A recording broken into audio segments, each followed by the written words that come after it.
का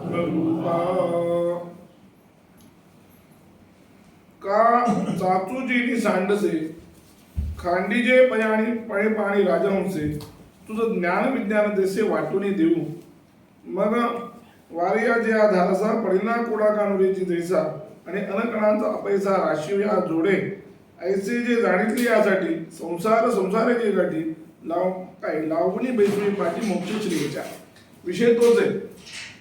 विषयात काही फरक नाही आहे. विषय तोच आहे की निरक्षीर विवेक. आता आजची ओवी सुरुवाती जी आहे त्याच्यात जरा निरक्षीर विवेक आहे. निरक्षीर विवेक हा शब्द आपण वाचतो. तर निरक्षीर विवेक काय आहे तर नीर म्हणजे पाणी आणि क्षीर म्हणजे काय तर दूध. ह्या दोघांचं एकत्रीकरण करून दिलं तर आपण त्याचा विवेक करू शकत नाही. विवेक या शब्दाचा अर्थ विवेचन विच धातू आहे. त्यातला विवेकामध्ये काय आहे विच धातू आहे. आपण विवेक हा शब्द विचाराला लावतो पण तसा अर्थ नाही वस्तुता. विच म्हणजे वेचणे किंवा वेगळं करणे अशा अर्थाने विच धातू आहे. लक्षणेनं विचाराला आपण लावतो. मराठीमध्ये काही विवेक आहे की नाही आपण विचारतो की नाही किंवा नित्यानुष्ठ विवेक वगैरे असा जेव्हा शब्द प्रयोग करतो तेव्हा तो लक्षणेनं होतो वस्तुता. तर निरक्षीर विवेकाचं काय आहे की राजहंस जो आहे त्याला जर ते दोन्ही एकत्र करून दिलं तर तो काय करतो त्यातलं पाणी टाकून देतो आणि फक्त दूध घेतो. अशा प्रकारचं त्याचं ते वैशिष्ट्य. म्हणून तो जसा निरक्षीर विवेक करतो म्हणजे दूध वेगळं करतो तर ही शक्ती फक्त राजहंसाला आहे. आणि राजहंस दिसायला कसा असतो तर बगळ्यासारखाच असतो. म्हणून संस्कृतमध्ये एक सुभाषित आहे हंस श्वेतो बक श्वेता को भेद बकहंसयोः निरक्षीर विवेकेतो हंसो हंसो बको बका. सगळं ते दिसायला बगळ्यासारखंच असतं सगळं. त्यामुळं बगळा आणि हंस हा आपल्याला ओळखू येऊ शकत नाही. मग बगळा आणि हंसाची परीक्षा काय ते ही आहे निरक्षीर विवेकेतो हंसो हंसो बको बका. जसं कावळा आणि कोकिळ हे दोघे काळे आणि सारखेच असतात दिसायला. म्हणून संस्कृतमध्ये ते पण शुभाषित आणि संस्कृतवाले फार हुशार आहेत. म्हणजे मराठीवाल्यांना ते ज्ञान नाही आहे संस्कृतमध्ये. कारण काय आत्ता मारुतीची चंपले गेली की नाही सहज आता आठवलं म्हणून सांगायलो. त्यांनी एक आठवण सांगितली की आपण काय म्हणतो हिला लता मंगेशकरांना गान कोकिळा वगैरे म्हणतो ना. पण खरं असं की मादी कोकिळा गातच नाही. गाणारा जो कोकिळ आहे तो पुल्लिंगी नर आहे तो कोकिळ येतो. म्हणून संस्कृतमध्ये कोकिळ शब्दाचा अर्थ पिक पुल्लिंगी शब्द आहे. म्हणून काक कृष्ण पिक कृष्ण कोबेनो पिक काकयोः काय वसंत समय प्राप्ते काको काक पिक पिका असं म्हटलं की वसंत ऋतू जेव्हा झाला तेव्हा कोकिळ पूजन जे सुरू होतं तेव्हा कोकिळ आणि कोकिळ राहतो कावळा राहतो. तर हे जसं आहे तसं म्हणजे निरक्षीर हंस वगैरे हंस जसा करतो म्हणाले की परी त्या चाचुनीची सांडसे खांडीचे पै पाणी राहायचे ज्याप्रमाणे राजावर आपल्या चोंचुरूपी चिमट्याने सांडसी असा शब्द प्रयोग आहे बघा. सांडसी म्हणतात आपल्या इकडे नाही म्हणत पण हे भोपाळवाले वगैरे लोक म्हणजे मध्य प्रदेश किंवा उत्तर प्रदेश ज्यांच्यावर संस्कार आहेत ते चिमट्याला सांडसी म्हणतात. म्हणजे त्या सांडसीचा शब्द प्रयोग ज्ञानोबारावांनी ते सांडसे असं केला. काय सांडसे म्हणजे ते कडची जी आहे ना ते कडची त्याला ते मूळ संस्कृत मध्ये शब्द आहे संदंश म्हणजे चिमटा. ते संदंश ते अपभ्रंश सांडसी झालेली ते द ड वगैरे होऊन ते झालेली सांडसी. तर त्यामुळे म्हणाले की का चाचूचीनी सांडसे चाचूची म्हणजे चोचीने सांडसे म्हणजे चिमटी सारखं चोंडीच्या चिमटीनं जसं खांडी जे पय पाणी राजहंसे जे एकत्र पय आणि पाणी एकत्र ते राजहंस जाय करतो म्हणाले तुझं तसे तैसे तुझं ज्ञान विज्ञान वाटून देऊ आम्ही तुला त्या पद्धतीनं ज्ञान आणि विज्ञान हे दोन्ही नीट समजावून सांगू म्हणाले. म्हणजे तो जसा वेगळा व्यवस्थित करतो राजहंस पाणी एकीकडे करतो आणि हे करतो तसं म्हणजे त्याच्यात कुठेही संशय नाही. हे सगळं एवढं बोलण्याचं तात्पर्य काय आहे निसंशय निसंदिग्ध. कारण प्रमाचं लक्षणच काय माहितीये का असंदिग्ध अनधिगत अबाधितार्थ विषयक ज्ञानत्व प्रमात्व. प्रमा म्हणजे यथार्थ ज्ञान खरं ज्ञान खरं तर काय कशावरून कळतं, तर त्याच्यात त्यांनी असं सांगितलं की आपल्याला त्याच्याबद्दल संशय असता कामा नये, निसंदिग्ध झालं पाहिजे आणि अबाधित झालं पाहिजे त्यांना, म्हणजे पुन्हा बाधित होता का पाहिजे, खोटे असं होता कामा नये. म्हणजे शुक्ती रजत रज्जू सर्प यांचं ज्ञान बाधित आहे आणि काय दिसायला की हत्ती का घोडा की काय की असं जे वाटणं ते झालं संदिग्ध. ते दोन्ही ज्ञान प्रमाण आहे. प्रमाण ज्ञानामध्ये संशय नसतो, प्रमाण ज्ञानामध्ये विपर्य नसतो. तर त्या म्हणून ते तसं सांगतात की तुला कुठल्याही प्रकारचं तुला आम्ही असं प्रमाण ज्ञान करून देऊ. कारण प्रमाण ज्ञान जे आहे वृत्ती प्रभाकरकारांनी प्रमाण ज्ञान एकच सांगितले, ते म्हणजे ब्रह्मस्मिताकारक वृत्ती जी झाली त्यानं होणारं जे ज्ञान आहे ते खरं प्रमाण ज्ञान. बाकी सगळे जे आहेत ना ते सगळे अप्रमाण. मग अप्रमाण ज्ञानाचे त्यांनी दोन भाग केले, एक व्यावहारिक प्रमाण आणि एक व्यावहारिक अप्रमाण असं केलं. म्हणजे आपले व्यवहारात होणारे जे ज्याला आपण प्रमा म्हणतो ते त्यालाही ते वृत्ती प्रभाकर अप्रमा म्हणतात, ते सोडून द्या. तर सांगायचं तात्पर्य असं की या पद्धतीनं म्हणजे तुला त्याच्याबद्दल कधी संशय येणार नाही. ज्ञानोबाला काय सांगतात, इदं ज्ञानम गुह्यतमं प्रवक्ष्याम्य नसूयमे ज्ञानम विज्ञान सहितम यज्ञात्वा मोक्षसे अशुभात. अशुभापासून तू मुक्त होशील. अशुभ काय आहे, तर संसार आहे, बंध, हेच अशुभ आहे, दुसरं काही नाही. अशुभ म्हणजे दुसरं अशुभ काहीच नाही. अशुभ म्हणजे संसार, संसारच अशुभ आहे. त्या अशुभापासून तू मुक्त होणार. मग मुक्त केव्हा होशील, जेव्हा प्रमाण ज्ञान होईल तेव्हा होईल. प्रमाण ज्ञान केव्हा होईल, जेव्हा त्याचं विवेचन करून दिलं जाईल तेव्हाच. म्हणून ते ज्ञानोबा असं सांगतात की तुझं ज्ञान विज्ञान त्याचे वाटूनही देऊ. आम्ही असं वेगळं वेगळं करून दाखवू, तुला वाटून देतो. याला म्हणतात ज्ञान, याला म्हणतात विज्ञान, असं स्पष्टपणे तुला समजेल असं सांगतो म्हणे. किंवा म्हणले मग वारयाची आधारसा पडिलेला कोंडा कानुरेचे जैसा आणि अन्न काळाचा पैसा राशिया जोडे. जसं नवीन धान्य आलं शेतामध्ये, त्या धान्यामध्ये भूमी बीज वगैरे सगळं मिसळलेलं असतं की नाही. तर तिथं ज्या राशीच्या ठिकाणी जसं सगळं एकत्र केलेलं असतं, पण ते जसं वेगवेगळं केलं जातं, म्हणजे भुसा एकीकडे, ते धान्य एकीकडे वगैरे जसं केलं जातं त्या पद्धतीने तसं आम्ही हे दृष्टांत फक्त आहे. तैसे तसं आम्ही काय म्हणतो, जे जाणतली यासाठी संसार संसाराची ये गाठी आणि लावणी बेसवी पाठी मोक्ष श्रेयच्या. की जे जाणण्यानं संसार संसाराच्या जागी राहतो आणि तुमची पाठी कुठे लागते, मोक्ष श्रेयला, म्हणजे तुम्हाला मोक्ष प्राप्त होतो. म्हणजे मोक्ष प्राप्त होण्यासाठी लागणारं जे ज्ञान आहे ते कोणतं ज्ञान आहे, यथार्थ ज्ञान. ते यथार्थ ज्ञान मी तुम्हाला सांगेन. पण यथार्थ ज्ञान नुसतं कळणार नाही म्हणून विज्ञान सांगायचं. कारण विशेष जर हे नाही केलं, तोंडलिंग ज्ञान जर नाही सांगितलं, त्याच्या सापेक्ष ज्ञान जर नाही सांगितलं, मोक्षच दुसरं सांगितलं, बंध नाही सांगितलं, तर स्पष्टता होत नाही. म्हणून बंध सांगायचं असतो. म्हणून ह्याच्यामध्ये दासबोधामध्ये किंवा सगळ्यात गीतेत वगैरे सगळीकडे जसे सज्जनांची लक्षणं सांगितली तशी दुष्टांची लक्षणं सांगितली आहे की नाही. दासबोधातही एवढी मोठी पडत मूर्खाची वगैरे लक्षणं सांगितली. ती कशासाठी सांगितली, तर तसं व्हावं म्हणून नाही सांगितली, त्यागार्थ बोलिले, कसं होऊ नये हे सांगण्यासाठी झाले. काय की जसं कसं व्हावं हे सांगावं लागतं, तसं कधी कधी काही वेळा कसं होऊ नये हे पण सांगावं लागतं, तर ती नीट स्पष्टता येते. नाही तर एकच आपल्याला म्हणून कुठलाही ग्रंथ कळत असताना म्हणून नैयायिकांचं काय म्हणणं आहे, कुठलाही पदार्थ तुम्हाला जर कळायचा असेल तर तो साधर्म्य आणि वैधर्म्याने कळला पाहिजे. दोन पदार्थ सारखे, हे दोन सारखे, हे सारखेपणाने तो पदार्थ नीट कळला पाहिजे आणि याच्यासारखा हा नाही हे वैधर्म्यानं पण कळलं पाहिजे. दृष्टांत कधी कधी दोन्ही पद्धतीने, म्हणून साधर्म्य वैधर्म्याभ्याम तत्वज्ञाना निश्चय सिद्धी, साधर्म्य वैधर्म्य दोन्ही कळलं पाहिजे. त्या पद्धतीने ज्ञानोबाला सांगतात तुम्हाला. ज्ञानही सांगतो आम्ही आणि विज्ञान. विज्ञान म्हणजे प्रपंचाचं ज्ञान किंवा विशिष्ट ज्ञान. ते विशिष्ट ज्ञान मी आम्ही तुम्हाला सांगतो. कारण का, याचं कारण आहे की वाचारंभण विकारो नामधेयम मृत्तिकेत तेव सत्यम, असं छांदोग्योपनिषदाचं वाक्य. छांदोग्योपनिषद काय म्हणते, विकार नावाचा जो पदार्थ आहे, कुठलाही पदार्थ असू द्या, त्याचा स्वरूपाचं जेव्हा तुम्ही चिंतन कराल तुमच्या समोर तो असतो, त्याचं सत्य स्वरूप पण तुमच्या समोर असतं आणि त्याचं विकार म्हणजे वरचं स्वरूपही तुमच्या जवळ असतं. पण तुम्ही बोलताना तर वरच्याच नावानं म्हणता, वाचारंभणम फक्त त्याला घट म्हणता, माठ म्हणता, काय म्हणायचं म्हणता. आता हे जे नाव आहे हे तुम्ही त्याला दिले, त्यातलं सत्य काय आहे, फक्त माहिती सत्य, ती समोर नसते का तुमच्या, असते.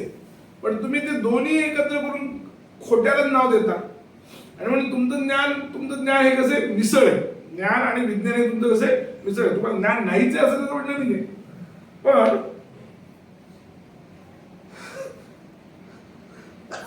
इतर ज्ञानाला मिसळ असल्यामुळे जसं आकाशामध्ये चंद्र तारे आणि सूर्य दिवसही असतात, पण चंद्र तारे सूर्य दिवसा जरी असले तरी दिवसा चंद्र तारे सूर्य तुम्हाला दिसत नाही.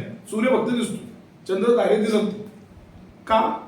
कारण चंद्राच्या प्रकाशामध्ये इतरांचा प्रकाश अभिभूत होतो, त्याला अभिभव म्हणून इतरांचा प्रकाश पडतच नाही. मग चंद्र तारे दिसण्यासाठी रात्र व्हावी लागते. मग रात्री तुम्हाला चंद्र तारे स्पष्टपणे कळतात. त्याचा अर्थ ते दिवसा नव्हते का? दिवसा होते, पण ते सूर्याच्या प्रकाशामुळे दिसले. त्याप्रमाणे काय होतं की आपल्याला ज्ञान आहे का नाही याचं उत्तर खरं विचारलं गेलं तर ज्ञान आपल्याला आहे, नाही असं नाही, ज्ञान नाही असं नाही. पण त्या ज्ञानावर इतर खूप गोष्टी इतक्या काही येऊन बसलेल्या आहेत, त्याचा थर चढलेला आहे इतर गोष्टींचा, की त्या इतर गोष्टींच्या थरामुळे आपल्याला त्या थरातून ते ज्ञान बाजूला काढता येते. यालाच थोडी वेगळ्या भाषेमध्ये पंचदशीकारांचं म्हणणं काय आहे, पंचकोश विवेक. पंचदशीकारांनी पंचकोश विवेक नावाचे एक प्रकरण लिहिले. पंचकोश विवेक म्हणजे काय? आत्मा जो आहे तो आपल्या शरीराच्या ठिकाणी अन्नमय कोश आहे, प्राणमय कोश आहे, मनोमय कोश आहे, विज्ञानमय कोश आहे आणि आनंदमय कोश आहे. आणि आत्मा या सगळ्यांच्या आत आहे. हे सगळे कोश आहे. कोश म्हणजे काय? कोश शब्दाचा अर्थ आवरण. म्हणजे आवरण म्हणजे कोश शब्द मुख्य अर्थ असेल तलवारीची जी हे असते ना म्यान, त्या म्यानला कोश म्हणतात. ती आवरण करणं हे तिचं काम आहे. ते आवरक झाली ती. आवरण हे तिचं नाव नाही, तिचं काम आहे ते आवरक. तर कोश आहे अर्थ. तर तसं आपल्या या मी म्हणून जे आपण म्हणतो, या मी मध्ये आपल्याला ज्याचं ज्ञान आहे तो आत्मज्ञान आहे. पण हे आत्मा भासत नाही का? तर भासतो, नाही असं नाही. पण भासत असताना सुद्धा आपल्याला इतर गोष्टींसह तो भासतो, त्यामुळे स्पष्टता नाही आहे. पंचदशीनं जो दृष्टांत दिला की आत्मा भासतो की नाही भासत, नाही भासत असेल तर मग काय उपयोग आहे तुमच्या आत्म्याचा, आणि भासत असेल तर तो स्वयंप्रकाशी म्हणून तुमच्या वेदांताची काय गरज आहे, असे प्रश्न उत्पन्न होतात की नाही. मग सामान्य वेदांत माणूस एकदम गडबडून होतो, अरे खरंच आत्मा भासतो की नाही भासत असेल. त्याचं उत्तर असं की आत्मा कुठल्याही क्षणी भासतोच. कोणत्याही क्षणी तुम्ही बद्ध असताना भासतो आणि मुक्त असताना भासणारच आहे, तर काही विषय नाही. तुम्हाला अहम ब्रह्मात्म्य तत्वज्ञान होईपर्यंत आत्मा कधी जाणवला नाही असं होत नाही. आत्मा सदा सदोदित सर्वदा तुम्हाला आत्मज्ञान आहे, यात काही संशय नाही. पण काय आहे की त्या आत्मज्ञानावर इतर पुट चढले, ते सगळं मिसळ झाले आणि त्यामुळे तुम्हाला त्यातलं खरं ज्ञान असं बाजूला काढून दाखवत आहे. म्हणून ते त्यांनी जे पंचदशीकाराने जो दृष्टांत दिला की नाही, काय भानेप्य भानो भातोसो भानेप्य भानम भानस्य प्रतिबंधेन युज्यते, असं वाक्य ना. भानेप्य भानम भानस्य प्रतिबंधेन युज्यते अध्येतृवर्ग मध्यस्थ पुत्राध्ययन श्रुतो भानेप्य भानम भानस्य प्रतिबंधेन युज्यते. तर त्यांनी एक उदाहरण असं दिलं जुनं उदाहरण असं की वेद पाठशाळेमध्ये विद्यार्थी मुलगा शिकतोय आपला, तिथं 15-16 विद्यार्थी वेद घोष करत आहेत. त्यात आपल्या मुलाचा आवाज आपल्याला येतो. पण आता तुम्हाला जर एखाद्याने येऊन विचारलं की यातला कोणता आवाज आहे तुमच्या मुलाचा, काढून दाखवता येतो तुम्हाला? नाही सांगताय. मुलाचा आवाज येतो का म्हणलं तर येतो असंच पण उत्तर आहे. पण काढून दाखवा म्हणलं तर का? प्रतिबंध आहे. इतर आवाजांचं प्रतिबंध आहे. इतर आवाज त्याच्यात मिसळले, इतर आवाज त्याच्यात मिसळल्यामुळे तुम्हाला त्या मुलाचा आवाज कळतो पण कळत नाही. ज्याला म्हणतात की नाही असं कळतो पण कळत नाही असं जे आहे ना, ते अशा पद्धतीने म्हणजे भानेपी अभानम, म्हणजे त्या आवाजामध्ये मुलांच्या आवाजात आपल्याला त्याचा आवाज आला का तर उत्तर हो आहे. पण कोणता म्हणून सांगता येतं का? तर नाही आहे. म्हणून त्याचं भान पण आहे आणि अभान पण आहे. भानेपी अभानम, कळतं पण आणि कळत पण नाही का? प्रतिबंध. तसं त्यामुळे भगवान अर्जुनाला हे विशेष सांगतायत. त्याचं कारण हे आहे की ज्ञान नाही असं नाही, पण ज्ञान असलं तरी तुम्ही आत्म्याला काय समजता? तुम्ही आत्म्याला देह समजता ना. अगदी समजा शंकराचार्यांनी भाष्यामध्ये फार चांगले सांगितलं की शहाणे माणसे, शहाणे म्हणजे ज्यांच्यावर शास्त्र संस्कार आहे, ज्यांनी शास्त्र शिकलेले, संस्कार आहे, काही ऐकलेले, देह व्यतिरिक्त आत्मा स्वर्गात जातो हे त्यांना माहिती आहे, तेच लोक यज्ञयाग करतील ना. यज्ञयाग कोण करेल? ज्याची त्याच्यावर श्रद्धा आहे. श्रद्धा म्हणजे ज्याचा विश्वास आहे, ज्याला ते ज्ञान आहे की नाही. ज्याला ते वाटत नाही तो करणार नाही. ज्याला असं वाटतं की बाबा मी मेल्यानंतर मला स्वर्गामध्ये सुख मिळेल, त्यासाठी तो यज्ञ करेल ना. ज्योतिष्टोम नावाचं याग आहे. तर त्याचं वेदामध्ये वाक्य काय आलंय? ज्योतिष्टोमेन स्वर्ग कामो यजेत. म्हणजे स्वर्ग काम हा त्याचा अधिकारी झाला. स्वर्ग ज्याला इच्छा आहे, स्वर्ग मिळावा असं ज्याला वाटतं, त्या माणसाने काय करावं? ज्योतिष्टोम नावाचं याग करा. आता एवढं तर त्यालाही साधं कळतंच की याग तर इथं संपून चाललंय म्हणून. 2-4 दिवसाचा काय याग असेल, 10 दिवस मोठा यज्ञ झाला. नंतर काय? ते तूप इथंच जळणार आहे, ते दही इथंच जळणार आहे, ते काय तुम्ही जे काय आवडीचं भेटवलं इथंच जळणार आहे, त्या सगळ्या अन्नी तिथे शांत होणार आहे. स्वर्गापर्यंत याग राहतच नाही हे त्यालाही माहिती आहे. पण तरी सुद्धा तो हे करतो. म्हणजे याचा अर्थ त्याला माहिती आहे की देह व्यतिरिक्त आत्मा आहे की नाही. मग ज्याला देह व्यतिरिक्त आत्मा आहे असं ज्ञान आहे, त्या माणसाला जर तुम्ही विचारलं मी म्हणजे कोण, तर तो दाखवणार काय दाखवतो? देह दाखवतो. म्हणजे मग ते ज्ञान खरे का त्याचं? ते ज्ञान खरे का? ज्याला असं वाटतं की मला म्हणजे आपण सगळे ज्याला आलो हे लक्षात ठेवा. आपण सगळे देवधर्म करणारे माणसं आहोत, म्हणजे आपली नरकामध्ये स्वर्गामध्ये श्रद्धा आहे हे लक्षात ठेवा. आस्तिक असण्याचं काय आहे? आस्तिक असण्याचं एक मोठं लक्षण हेच आहे की ज्याला स्वर्ग आहे असं वाटतं, नरक आहे असं वाटतं, मेल्यानंतर आपल्याला आपली काही गती आहे असं वाटतं. पण असं आपल्या सगळ्यांना सुद्धा देव मी म्हणजे कोणी असं विचारलं तर तुम्ही काय करता? मी म्हणजे आपल्या शरीराकडे हात लावून मी प्रमोद, मी अमुक, मी तमुक म्हणून आपल्या शरीरालाच हात दाखवतो. मग म्हणले मला सांगा उपयोग काय त्या ज्ञानाचा? मग ते ज्ञान झालं का? नाही. का ज्ञान नाही आहे का? ज्ञान आहे, ते नाही असं नाही, पण त्या ज्ञानाचा उपयोग नाही. म्हणून काय का नाही? कारण इतर पुटांनी युक्त ते ज्ञान, ते मिसळ. म्हणून ते तुम्हाला असं विवेचन करून सांगावं लागणार की देह म्हणजे आत्मा नाही, मन म्हणजे आत्मा नाही, बुद्धी म्हणजे आत्मा नाही, प्राण म्हणजे आत्मा नाही. हे सगळं मन म्हणजे नाही मनोमय कोश नाही याचा अर्थ, प्राण म्हणजे प्राणमय कोश नाही, देह म्हणजे अन्नमय कोश म्हणजे आत्मा नाही. असं करून करून करून करून यांच्या आत आत आत आपल्याला दिला प्रत्येक आत्मा असा शब्द प्रयोग. प्रत्येक म्हणजे काय? जो आत आहे. पराग म्हणजे बाहेर आणि प्रत्येक म्हणजे आत. तर आत्मा जीवात्म्याला एक शब्द प्रयोग आहे संस्कृतमध्ये, वेदांतामध्ये प्रत्येक आत्मा असा शब्द प्रयोग होतो. प्रत्येक आत्मा म्हणजे जो आत असलेला आहे, तो या सगळ्यांच्या आत आहे. म्हणून वाचा मनम विकारो नामध्ये या मृत्तिकेत तेव सत्यम सूक्ष्मपणे चिंतन ज्यावेळेस आपण करायला लागतो त्यावेळेस आपल्याला लक्षात येतं की हे घट आकार वगैरे सगळं खोटं आहे आणि याच्यामध्ये मृत्तिकाच खरी आहे. मग याचा अर्थ मृत्तिकाच खरी म्हणजे मृत्तिका तरी खरी आहे का? तिथेही ज्यावेळेस विचार करून तुम्ही त्यावेळेस लक्षात येतं की मृत्तिकेचं जे मूळ कारण आहे उपादान कारण ते खरे, मृत्तिका काही खरी नाही. मग ते उपादान कारण ज्यावेळेस आपण चिंतन करू मग ते लक्षात येतं की तेही खरं नाही. आणि असं सूक्ष्म सूक्ष्म करत त्याचं सर्वात शेवटचं जर काय कारण असेल तर ते म्हणजे सत आहे, ते ब्रह्म आहे आणि ते खरं ज्ञान आहे. त्याचं ज्ञान म्हणजे खरं ज्ञान. बाकी मग वरचे सगळे उपार आहे. म्हणून यांनी श्रुतीनं जे सांगितलं त्यामुळे हे बघा चैतन्यवत सुगम जास्य स्वभावश्चेत चिदात्मनः श्री धीवृत्ती शुनवर्तेत सर्वास्वरूपी चित्रियता.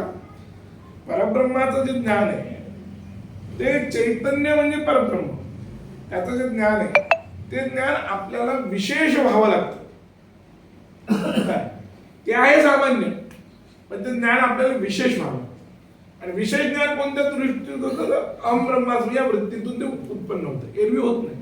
म्हणून हे ज्ञान होण्यासाठी तुम्हाला जो विवेक लागतो, नित्यानित्य वस्तू विवेक, त्यासाठी नित्यानित्य वस्तू विवेक हा साधन चतुष्टय संपत्तीचा नाही. नित्य काय अनित्य काय आपातता तरी कळलं पाहिजे.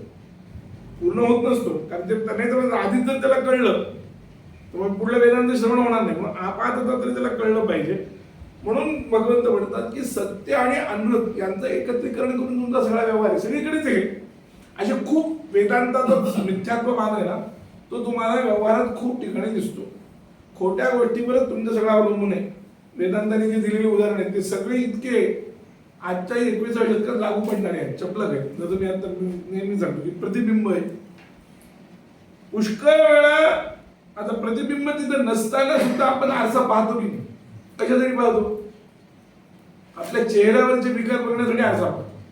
चेहरा चांगला आहे, कसा आहे, डाग पडले का, अमुक झालं का, तुमक झालं का पाहण्यासाठी. आता ते खोटे माहित नाही का आपल्याला? सगळ्यांना माहिती आहे, कोणाला माहित नाही असं नाहीये, सगळ्यांना माहिती आहे खोटे. आरशामध्ये चेहरा नसतो, आरशामध्ये आपली मान नाहीये, आपला चेहरा आपल्या मानेवरच असतो, आरशामध्ये नसतो, हे सगळ्यांना माहिती. पण तरी आपण व्यवहार करतो की नाही?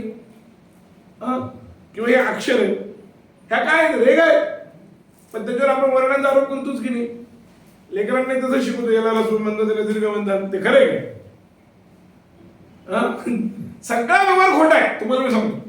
म्हणजे जे म्हणतात की नाही की मिथ्या मिथ्या काय लावलंय, मिथ्या काय लावलंय, ते हे विचारच करत नाही की आपल्या व्यवहारामध्ये वेदांताने सांगितलेले जे सगळे दृष्टांत, सगळे दृष्टांत, कुठलाही दृष्टांत तुम्ही घ्या, ते सगळे दृष्टांत आजही चालू आहेत. ते काय 15व्या शतकात होतं आता नाही असं काही नाहीये, ते सगळे दृष्टांत आजही चालू आहेत आणि ते तेवढेच समर्पक आहेत, तेवढेच तुमच्या रोजच्या व्यवहारात. घट घट काय आहे? त्या मातीचा एक आकार आहे, विचार जर केला तर. मातीला आकार दिला म्हणून तो घट झाला, तर तो आकार तसा दिला नसता, चौकोनी दिला असतं तर हौद झालं असतं, आहे की नाही? काही ते झालं असतं. म्हणजे मातीच खरी ना, आकार कुठं खरा? किंवा ते लाकडावरचे ते घोडे वगैरे तुम्ही करता ते आकृतीच फक्त. म्हणून याचं तात्पर्य काय? याचं तात्पर्य हे आहे की कार्य आणि कारण यांचं असतं अनन्यत्व. वेदामध्ये काय सांगितलंय, वेदांतामध्ये काय सांगितलंय की कार्य आणि कारणाचं अनन्यत्व असतं. जे कारण असतं, उपादान कारण, कारणामधलं कोणतं मुख्य कारण म्हणजे उपादान कारण. त्या उपादान कारणाशी उत्पन्न होणारं जे कार्य आहे ते स्वतंत्र कधी नसतं, ते एक असतं. ते दोन्ही मिळून आपल्याला दिसतं. मग आपल्याला कारणही दिसतं आणि कार्य दिसतं, सुवर्णही दिसतं आणि कुंडलही दिसतं. ज्यावेळेस कुंडल असतं तर ते सोनं नसतं असं थोडीच आहे. सोनं कळत नाही का? कळतं ना कुंडल असतं, आणि नुसतं सोन्याचा गोळा केला तरी दिसतं, आहे की नाही? म्हणून कार्य कारण आपल्याला नेहमीच दिसतं. पण जसं तो सोनार फक्त सोन्यावरच दृष्टी ठेवून सगळा व्यवहार करतो, तो काय त्या कुंडलाला फार महत्व देत नाही, त्याची नक्षी किती छान आहे, बारीक काम केलं वगैरे कशालाही महत्व देत नाही. तो ज्यावेळेस तोडायचे त्यावेळेस घाण त्यावेळेस तो फक्त सोन्यावर पूर्ण लक्ष ठेवतो, बाकी कुठल्या गोष्टीवर नाही. तसं तुम्हाला त्या सत्यावर लक्ष देता आलं पाहिजे, इतकं तुम्हाला स्पष्ट ज्ञान झालं पाहिजे. आणि ते स्पष्ट ज्ञान तुला व्हावं म्हणून मी तुला सांगतो, म्हणाले ज्ञानम विज्ञान सहित यशने आत्मा. पण काय प्रयोजन काय? ज्ञान होण्याचं काय कारण आहे? तर म्हणले त्या ज्ञानानेच मोक्ष प्राप्त आहे ना. त्या मोक्षाला दुसरं काही कारण नाही. मोक्षाला काय म्हणतात त्याला, कर्म किंवा ज्ञान आणि मोक्ष एकत्र काम करू नाही शकत. हे बाकीचे रामानुजाचार्य, मध्वाचार्य वगैरे हे सगळ्यांचं म्हणणं काय, जसा पक्षी आकाशामध्ये एका पंखाने उडू शकत नाही, त्याला दोन पंख लागतात ना, तसं जीवात्म्याला सुद्धा दोन पंख लागतात, एक ज्ञानाचा आणि एक कर्माचा असं ते म्हणतात. पण ते कारण अंततोगत ज्यावेळेस विचार केला जातो, खरं कारण काय, कार्यकारणांचा ज्यावेळेस विचार केला जातो आणि सूक्ष्मदृष्टी ज्यावेळेस केली जाते, त्यावेळेस शेवटचं जे कारण असतं ते मुख्य कारण असतं. आता उदाहरणार्थ घटाचं कारण मातीच का ठरवली, तसं पाहायला गेलं तिथे किती पदार्थ आहेत. तो आळं केलेलं आहे, ते मग ते खोरही घेतलेलं आहे की नाही, त्याच्यानंतर पाणी आहे, गाढव आहे, ते माती आहे, त्याच्यानंतर स्वतः कुंभार आहे, कुंभारचा तो मूळ हे आहे, तर ते त्या मातीचा चिकटपणा पण आहे. चिकट माती नसेल तर घट होत नाही, चिकटपणा पण आहे. पण एवढं सगळं करून एवढे सगळे असल्या गोष्टी तिथं तरी असल्या, दंड आहे, चक्र आहे, हे सगळं, तर मुख्य कारण कोणतं असं तर जेव्हा विचार करतो तेव्हा नीट विचार करतात की जे कार्यामध्ये अंतःपृष्ठ होतं किंवा ज्याच्या आधारे कार्य राहू शकतो असं कोणतं काय आहे, ते म्हणजे माती, दुसरं काही नाही. बाकी दंड चक्र हे लांबून काम करणार आहे, बाहेरून काम करणार आहे, कुंभार लांबून काम करणार आहे. पाणी तर कुठल्या कुठे लावून लागलं सगळे, पाणी हे कारणच धरले जात नाही. घटाचं कारण पाणी धरलं जात नाही. तांदूळ शिजताना पाणी हे कारण धरलं जात नाही, तांदूळच आपण म्हणतो. भाताचं कारण काय, तांदूळ, पाणी टाकावं लागतं की नाही, पण तरी पाणी कारण धरलं जात नाही. हे का, तर ज्याच्या प्राधान्यानं ते होत असतं त्याला कारण म्हणतात की नाही. तसं कर्म करावे लागतात, पण कर्म करत असताना कर्माच्या द्वारा ज्ञान प्राप्तीची योग्यता आली की कर्माची गरज उरत नाही. आणि ज्ञान प्राप्ती झाल्यानंतरच मोक्ष होतो. म्हणजे मोक्षाच्या आधी सर्वात पहिले कारण म्हणजे काय, कार्याच्या अधिकरणात पूर्व क्षणी जे राहतं त्याला म्हणतात कार्य. तर कोण राहतं? कर्म नाही राहत, ज्ञान राहत. मग कर्म नाही राहत, काय कर्म नष्ट होतात. तुम्ही किती कर्म केले तर ते नष्ट होतात. 1000 वर्षाचा तुम्ही याग केला, 1000 वर्षांचा नष्ट होणार आहे ना. एक तर तुम्ही 1000 वर्ष जगू शकत नाही. 1000 शब्दाचा अर्थ तिथं वेदामध्ये सरळ सरळ 1000 दिवस केलाय. ती म्हणजे 3 वर्षाचा याग 1000 दिवस केलाय त्यांनी, सहस्राचा अर्थ वेदाने. आणि 3 वर्षांनी तो याग संपला ना, ज्या दिवशी पूर्णावधी होईल आणि इदन्न मम म्हणून ज्यावेळी पाणी सोडून तुम्ही तेव्हा तो याग संपला, कर्म संपलं. तिथून काय झालं, लगेच मोक्ष मिळाला का? नाही मिळाला. पण ज्ञानाला लगेच मोक्ष आहे. ज्ञानानं ताबडतोब तुमच्या मनामध्ये ही भावना तयार होते की मी मुक्त झालो. जसं अर्जुन म्हणाले की नाही, काय करिष्ये वचन नष्टो मोहा स्मृतिर्लब्धा त्वत्प्रसादान मयाच्युत. व तू सांगितलंस, मला कळलं, आता माझा मोह गेला, मला स्मृती व्यवस्थित प्राप्त झाली. आता करिष्ये वचन तू जे म्हणशील ते मी करेन. हे ज्ञानाची शक्यता आहे. याचा अर्थ आधी मोहात होता तो, भगवंताने काय केलं, त्याला ज्ञान देऊन मोहातून मुक्त केलं आहे की नाही. त्याला मुक्त केलं कारण त्याचं स्वतःच वाक्य मी मुक्त झालो. हेच वेगळ्या पद्धतीने तो बोलतोय, नष्टो मोह स्मृतिर्लब्धा प्रसादान मयाच्युत. पण ज्ञान झाल्यानंतर त्याच्या क्षण ज्ञानानंतर काही करावं लागत नाही. कर्माच्या बाबतीत काय की कर्माचं ज्ञान आधी करून घ्या, कर्माचं ज्ञान करून घ्या, पुन्हा कर्म करा. आणि कर्म केल्यानंतर कर्माचं अदृष्ट उत्पन्न होणार, पाप काय पुण्य काय, आणि ते मग कधीतरी फळ देणार, म्हणजे आपण मेल्यानंतर. म्हणून कर्म मोक्षाला कारणीभूत होऊ शकत नाही, इतकं त्याची प्रोसिजरच लांब नाही. आणि मोक्षाला कारण काय होतं, ज्ञानच होतं. कारण ज्ञान आधी असतं, हे त्याचं कारण आहे. म्हणून भगवंताचा हा अट्टहास आहे की तुला जे ज्ञान, तुला जे मी सांगतोय आता इथून पुढे जे मी सांगणार आहे ते काय सांगणार आहे, ज्ञान आणि विज्ञान या दोघांची व्यवस्थित विभागणी करून ज्ञानम विज्ञानातीतम यज्ञात्वा मोक्षसे अशुभा. ओम स्वस्ति.